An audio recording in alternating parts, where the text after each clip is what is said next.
তুমি বলো যে ছেলে মানুষ হলেই ভালো হতো। ছেলে মানুষ কাকে বলে জানো?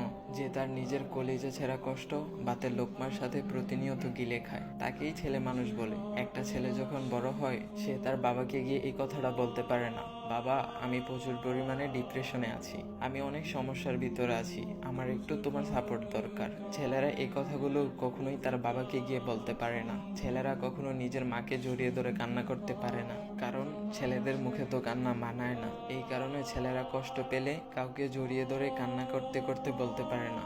খুব খেয়াল করে দেখবেন, একটা ছেলে খাবার খাওয়ার আগে কখনোই সে তার প্লেটটা ধুয়ে খাবার খায়নি। এই ছেলে নিজের সবটা দিয়ে চেষ্টা করে নিজের ফ্যামিলি, নিজের প্রিয় মানুষগুলোর মুখে হাসি ফুটানোর জন্য।